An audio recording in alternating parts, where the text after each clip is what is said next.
90 minin üzəri bir müqavilə idi. O zaman mənim 25-26 yaşım var. Tikinti sektoru böyük bir okean idi. Okeanda akulalar var idi və kiçik bir balıq burada məhv oldu, getdi. Yalandan demək doğru deyil ki, mən dəhşət çox çalışdım, oldu və ya mən dəhşət çox çalışdım, alınmadı. Allah Teala bizə xeyirli nədirsə, onu nəsib edir həmişə. Əgər bir iş alınmayıbsa, mütləq ki, Allahın bir lütfu olub ki, alınmayıb. Mən Xəzər Asvarov. İlk öncə deyim ki, gözəl bir qız evladının atasıyam, ailə başçısıyam, bir evladam və dostam, yoldaşım. Bunlar önəmli faktorlardır. Mülki-Cahan ÖMC-nin təsisçisi, VAT RQ-nin direktoruyam, gənc sahibkaram. Biraz mən işləməyə maraqlı insan olmuşam. Sinif yoldaşlarım o vaxtı bir marağı var idi ki, ali təhsil ocaqlarına, universitetlərə daxil olsunlar. Təbii ki, mən də bunu istəyirdim, amma mənim üçün ən önəmli məsələ bu idi ki, mən məktəbi bitirim, bir an öncə işləməyə başlayayım, pul qazanmağa başlayayım. Çünki uşaqlıqdan beynimdə formalaşdırdığım bir qızıl qayda var idi. Nə qədər çox maliyyə gücünə sahib olsan, o qədər çox qapıları aça bilərsən, o qədər çox öyrənə bilərsən, o qədər çox inkişaf edə bilərsən. Və beləcə əmək fəaliyyətim 16 yaşım tamam oldu, daha sonra başladı. İlk işim mənim üçün çox maraqlı idi, satış sektoru idi. Tikinti sektorundan tamam uzaq idi və satış sektorunda yayda işləməyə başladım. Təxminən ay yarım, 2 ay, amma çox belə həvəsliyəm, satışa maraqlı insanam. Və mən Xəzər Universitetində təhsil almışam. Biraz bizim universitetin təhsil yanaşması fərqli idi. Dərslərin çoxu axşam saatlarında olurdu. Mən artıq birinci kursun 2-ci semestrindən başa düşdüm ki, tamam, mən bilik almalıyam, təhsil almalıyam. Bura təhsil üçün gəlirəm, amma başqa bir önəmli faktorum var. Mən işləməliyəm, daha çox öyrənməliyəm. Təhsil mənə bilikləri verir, amma mən daha çox praktikada qazanacağam. Və beləcə işləməyə başladım.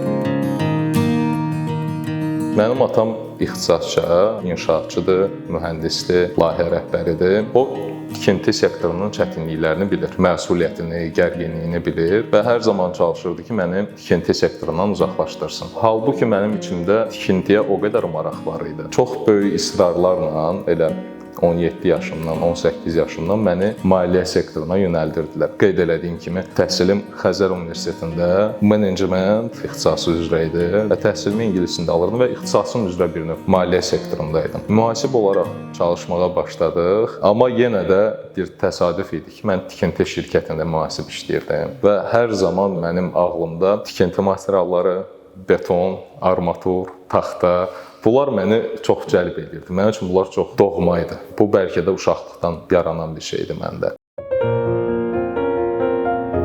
Çünki mənim daxilimdə belə bir şey var ki, hər kəs bu həyatda özünün nəyə layiq olduğunu, özünün hansı pozisiyada olmalı olduğunu bilməlidir və ona doğru addım atmalıdır. Və mən bunu başa düşürdüm ki, mən hardasa işləməli deyiləm, kiməsə çalışmalı deyiləm. Çalışsam belə bu mütləq ki, tikinti ilə bağlı olmalıdır. Başqa sektor ola bilməz. Mühasibatlıq olaraq böyük belə zülmlə gedirdim.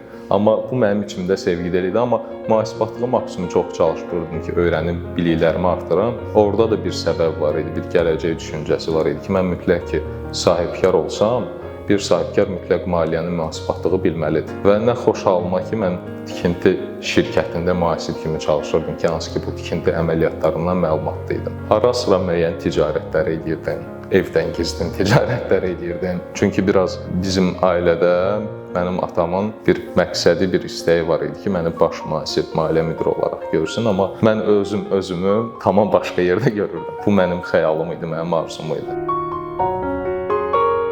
Elə gətirdi ki, universitet 4 il, 5 il falan bu illər ərzində işləyirik, özümüzün üzərində qismən inkişaf elətdirməyə çalışırıq özümüzü və artıq 22 yaşım var idi, zavodların birində müəyyən şəxslərin etimadını sarsıtmadım və zavoda baş mühasib olaraq getdim. Mənim üçün 22 yaşda bu wow effekti idi. Amma yenə də içəridə qaynayır, beyin ancaq tikinti sektorundadır. Nə baş mühasib olmaq, nə maliyyə müdiri olmaq maraq dairəmdə deyil. Bina tikilir, binaya baxıram, krana baxıram, tikinti topdan satış mağazalarına baxıram. Bu mənim içimdədir. Ya mən tikinti sektoru üzrə formalaşacağam, ya mən tikinti yönümlü mağazam olacaq. Başqa hər hansı bir sektoru istəmirəm. Ancaq tikinti sektoru, bütün həyatım tikintinin üzərində qurulmalıdır. Bunun risklərini yaşamaq istəyirəm. Bu adrenalini yaşamaq istəyirəm, bu məsuliyyəti yaşamaq istəyirəm. Çünki tikinti həqiqətən məsuliyyətdir, risklər var. Tikinti sektoru Azərbaycanda böyük bir okeandır. Okeanda akulalar var. Mən isə çox kiçik bir balığım burada. Yəni mənim söz sahibi olmağım, mənim nələrisə eləməyim, nələrəsə nail olmağım mümkün bir şey deyil. Amma mən bunu istəyirəm və etməliyəm, buna doğru addımlar atmalıyam. Beləcə həyat davam eləyir. Bu tikinti sektoruna qədəmlərimizi qoymaq yenə ertələnir necəsə, yönlənirik başqa bir sektora.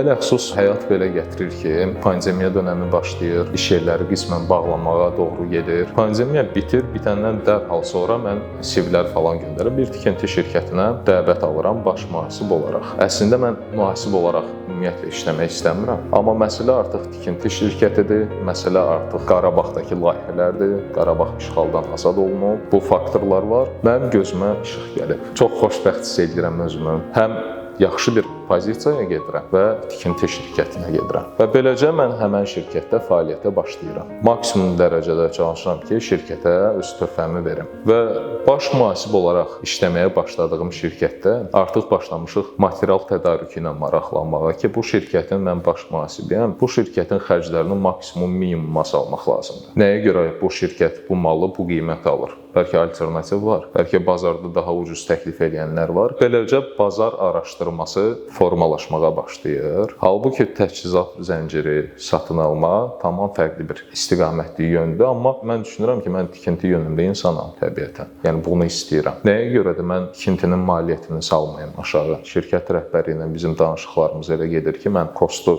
aşağı salmağa çalışacağam. Bizə təklif olunan hər hansı bir mal material avadanlıq varsa, mən özüm artıq araşdırmağa başlayacağam ki, o mal daha ucuzu varmı, yoxmu, varsa necə olacaq, hansı faktorlar var. Bir növ baş mühasib artıq təchizatçı roluna keçib və bundan çox zövq alıram. İş çox əla gedir, çox mükəmməl gedir. Çəhrayı eynəkdən baxırsan hər şeyə, həyat mükəmməldir. İşə hər zaman da mən elə bir həvəslə gedirəm. Evdən qaça-qaça çıxıram ki, mən işləməyə gedirəm də, işə gedirəm, ofisə gedirəm. Şirkət sahibi olun falan deyiləsi bir düşüncələrim də qətiyyən yoxdur. Məmnunam həyatımdan. O dönəm üçün çox yaxşı əmək haqqım var. Kifayət qədər xərclərimi qarşılayıram və artığını eləyirəm artıq.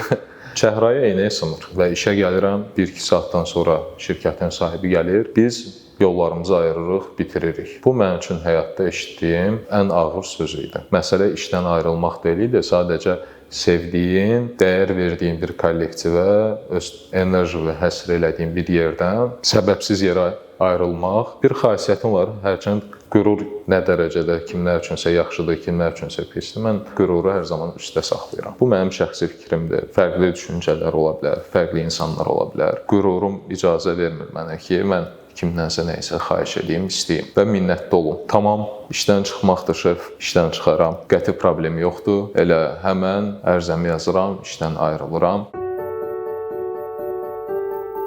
Ofis heyəti ilə sağollaşırıq, maşına düşürəm, maşında əyləşmişəm və hirsim mənim gözümü o qədər alıb ki, o hissləri ifadə eləmək olmur da. Yəni həmən an verə biləcəyin qərarlar, bəlkə də günlərlə, aylarla, illərlə çalışsan o cəsarəti toplaya bilmərsən, həmən hadisə sənə cəsarət verir. Təxminən 1 saat avtomobildə oturmuşam, elə olur ki, mənim son haqqı hesabımı ödəyirlər, kompensasiyalarımı falan ödəyirlər.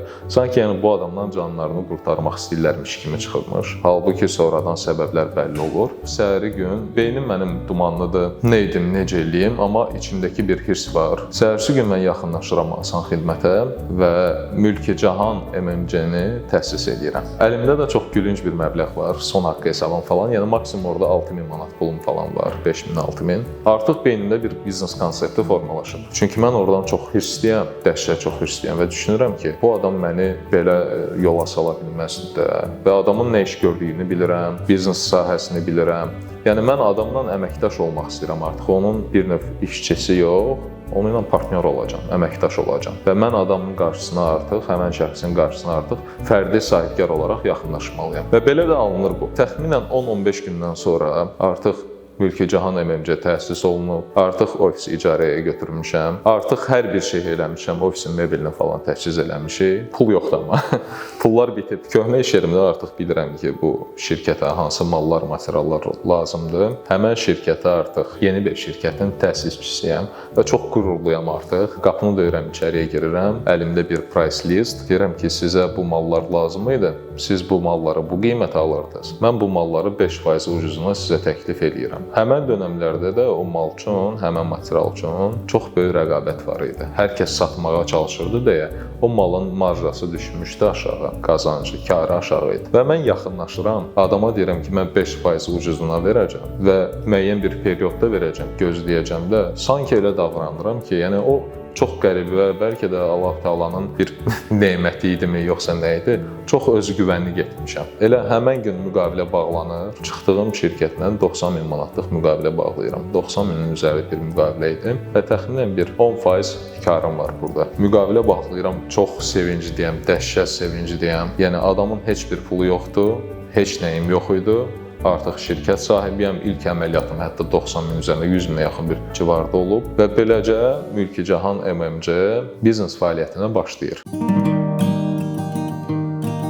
Artıq mal materialın tədarükü ilə məşğuluq, şirkətlərə təchizat və tikinti xidmətləri təklif edirik. Yeganə bir problem var, problem də odur ki, mən təkəm. Burada təsisçi özüməm, direktor özüməm, satış meneceri özüməm, təchizatçı özüməm və mühasibatlıqdan biliklərim var deyə illər boyu mənə atam aşalayıb, atam öyrətməyə çalışıb, yönləndirib və maliyyə biliklərim var deyə şirkətin yeganə və universal əməkdaşı elə mən özüməm. Zəng vururam, şirkətlərlə danışıram, təchizatçı kimi. Mənə bu mallar lazımdır. Zəng vururam başqa şirkətlərə, satış meneceri olaraq danışıram. Zəng vururam şirkət sahibi olaraq danışıram. Zəng vururam mühasib olaraq danışıram. Psixoloji və fiziki artıq yorğunluq var. Və komandaya müəyyən, şirkətə müəyyən bir əməkdaşlara cəlb edirik. Düşünürəm ki, İlk uğursuzluq burada başlayır. Çünki təcrübə yoxdur ki, necə doğru əməkdaşları seçmək olar. Qismən dəvət elədiyimiz əməkdaşlar ya praktik olaraq bizə öhdəsindən gələ bilmirlər və ya bacarmırlar, etmək istəmirlər. Əməkdaş tapmaq mövzusunda çox ciddi sıxıntılarla rastlaşdığımıza görə yenə də özüm qaçıram. Yenə də özüm tikinti obyektlərindəyəm, yenə də özüm mühasibatlığı aparıram, maliyyəni aparıram, təchizatı aparıram və fiziki olaraq artıq yorğunluğumu hiss edirəm və paralel olaraq da maliyyə gücüm buna çatmır. Maliyyə gücüm yetmir ki, mən inkişaf eləyə bilim. Amma içimizdə bir özgüvən var. Çox güvənirəm özümə ki, mən bacaracağam. Və xoşbəxtlikdən elə alınırdı ki, bir neçə şirkətlə də müqavilə bağlayıram, onların mal materialını verirəm. Mən görüşlərə gedəndə maksimum çalışırdım ki, nə biliklərim varsa, bunların hər birini ortaya qoyum, istifadə edeyim. Qismən maliyyə biliklərimdən istifadə edirdim ki, şirkətə maliyyə baxımından öz təqdimatımda maliyyə xərclərini salacağam. Təchizat yönümlü yanaşırdım ki, daha çox keyfiyyətli məhsul verirəm. Mühəndis olaraq yanaşırdım ki, daha rahat, daha uyğun istifadə edə biləcəksiniz. Mən sizə təchizat xidməti verirəm. Bu təchizat xidmətinin qarşılığında sizi kreditorlardan, yəni padratçılardan, mal satanlardan azad edirəm. Bir tək məni ilə çalışacaqsınız. Bir qismi buna razılaşır. Bir qismində sual yaranır ki, necə olur, mən taxtanı alıram da, filan kəsdən, mən niyə səndən alıram? Adama artıq qiymət təklif edirsən ki, sən oradan deyəlim ki, 250 manata aldığım malı mən sənə 240 manata verirəm. Mən sənə materialda artıq qazanc verirəm də, sən daha ucuz alırsan. Və bu xidməti insanlara aşılamaq çox çətin olurdu. Yəni ələxüsusda bir qədər yaşı 50 üzərində olan rəhbər heyətə qəbul edənlər olurdu, qəbul eləməyənlər olurdu. Qəbul edib ödəniş periodunda problem yaradanlar olurdu və nəzərə alsaq ki, mənim həmən dönəmlərdə maliyyə gücüm sıfıra bərabərdir. Yəni gənc sahibkaram, maliyyə dəstəyim yoxdur və verdiyimiz sözü bizdən asılı olmayan səbəblərdən icra eləyə bilmirdik və bu çox incidirdi insanı, çox narahat edirdi. Buna görə daha çox xərclərə düşmüş olurduq. Yetər ki, biz müştərinin etimadını sarsıtmayaq. İşlər təzə yoluna getmişkən, mən öz biznesimdə dedim ki, yox, mən artıq əlayam, burada mənəm Bağdadda Kor Xəlifə, mən mağaza açmalıyam. Artıq ilk ofisimi də dəyişmişəm, Koroğlu metro stansiyasının yaxınlığında Kaspian Sport Plaza var. Daha şık bir ofis götürmüşəm. İşçi heyətinin sayı artıb, korporativ şirkət avtomobili var. Yenə də o çəhrayı eynəkdəyəm. Hər şey mükəmməldir. Statusa işləyirəm artıq, pul qazanmağa yox. Göylərdəyəm. Ofis deyək ki, 14-cü mərtəbədədir, mən özüm 104-dəyəm və unutmuşam artıq hər şeyi. Mən artıq təchizat və tikinti xidmətləri göstərən bir şirkətəm. Nəyə görə də mənim öz mağazam olmasın? Mən bu malları stoklamaqdansa hardasa öz mağazam olsun və müştəriləri artıq öz mağazama cəlb edeyim. Və verdiyim ən böyük yanlış qərarım belə bu oldu. Belə ki, biz mağaza açdıq, mağazaya müəyyən bir xərclərimiz çıxdı və o mağaza özünü qətiyyən doğrultmadı. O mağaza səbəb oldu ki, biz şirkət olaraq məhv olaq. Biz mağazanı bağlamalı olduq, ofisi təhvil verməli olduq, işçilərlə sağollaşmalı olduq. Meydanda bir növ tək qalmışam. Dəhşət böyük bir borcdar formalaşıb. O zaman mənim təxminən 25-26 yaşım var. Yaşımın qatları ilə borcum var. Allah Subhanahu taalaya həmd olsun, bunların öhdəsindən gəldik. Amma o period həyatım üçün ən böyük çətinliklər, ən böyük sınaqlar, ən böyük əziyyətlər və gözlənilməz anlar oldu. Və elə gətirdi ki, dediyim kimi bu tikinti sektoru böyük bir okean idi. Okeanda akulalar var idi və kiçik bir balıq burada məhv oldu, getdi. Beləcə mülki cahan çökdü. Amma yenə də mən bazarda olmalıyam, tikintidə olmalıyam. Yenə hidroizolyasiya xidmətlərini təklif edirəm, işçilik təklif edirəm, mal material satışı təklif edirəm və beləcə bu tikinti bazarında artıq o əleydən keçirik. Hissə artıq bazarda qismən bir padratçı var, Mülki Cahan var, Xəzər var. Yəni Mülki Cahan və Xəzər adı artıq hallanmağa başlayır. Mal alırlar, mal satırlar və yavaş-yavaş biz yenidən təxminən il yarımdan sonra bir cəlməyə doğru getdik. Və bu ikinci qalxış birincidən çox çətin oldu. Çünki bu sektorda bir dəfə sən çökürsənsə, yıxılırsansa, ikinci dəfə bunu ayağa qalxmağın, yenidən o güvəni qazanmağın dəhşət çətin olur. Səninlə əməkdaşlıq eləmək istəmirlər. Sənin əslində zəif olduğu görüblər artıq və sənin özünü yenidən güclü, bacarıqlı göstərir. Çox çətindir və nəzərə alsaq ki, bu dönəmdə düşünürəm ki, ən önəmli faktor insana inamın olmasıdır. Yəni düşünün ki, artıq mənim uğur qazanacağıma heç bir yaxınım inanmır. Nə xoş təsadüf, yenidən mən tikinti sektorunda, tikinti şirkətinə baş mühasib olaraq işləməyə başlayıram. Amma bu dəfə daha çox praktikalıyam. Bu dəfə bazarı daha mükəmməl bilirəm. Bu dəfə bazarlama işini, satın alma işini daha mükəmməl bilirəm və şirkət sahibinin də həqiqətən bir ağsaqqal kimi çox istəyirəm. Baş mühasib olaraq çalışıram, amma paralel öz biznesimizi aparmağa iddialıyam. Və beləcə yenidən formalaşmağa başladıq. Və artıq şirkətlərlə çox sərbəst, çox rahat. Axı bir dəfə zərbə yemiş insanam, bir dəfə çöküb, dibi görüb qalxmağa doğru gedirəm. Artıq daha sərbəst qiymət təklifləri ilə gedirəm, daha adekvat yanaşıram, zərərlərimi görürəm, analiz eləyirəm. Bu minvalla formalaşmağa başlayırıq. Bazarda müəyyən bir dairələrdə artıq Xəzər Asvarov təchizat işi ilə məşğuldur. Bu ad var. Bu mənə çox zövq verir. Amma bir boşluq var. Xəzər Asvarov tikinti işləri ilə məşğuldurmu? Bu mənim üçün çox önəmlidir. Bu ikisini qazanmaq. Bu məqamda biz marketinqi işə qoşuruq. Biz dediyim bu bizlərin 90%-ində mən təkəm. Yəni izah edə bilirəm, tək vuruşuram. Bu arada mən marketinqi işə qoşmağa çalışıram. Müştərilər gəlir, təkliflər gəlir, fərdi bağ evlərinin inşaatı falan filan. Və elə olur ki, Mülki Cahanı yenidən bərpa eləmişik qismən. Bankların birindən mənə bir təklif gəlir. Bu mənim üçün çox mükəmməl bir şeydir və gözlənilməz idi. Bankların biri təklif eləyir ki, sən tikinti sektorundasan, tikinti fəaliyyəti göstərirsən, fərdi bağ evləri, yaşayış evləri tikirsən, mən sənin müştərilərinə kredit xətti ayıracağam ki, gəlib səninlə işləsinlər. Sənin müştərilərin maliyyə sıxıntısı yaşamasın. Yəni dolayısıyla bu mənim işlərimin axarında getməsi deməkdir ki, çünki müştərilərə də maliyyə sıxıntısı var. İnsanlar fərdi evlər tikmək istəyirlər, həyət evləri, bağ evləri tikmək istəyirlər. Maliyyə gücləri bəzən buna yetmir deyə adamlar işlərin yarımçıq saxlayırlar. Bankın bu qərarı və bankın gəlib tapması mənə, bu mənə çox inam verdi.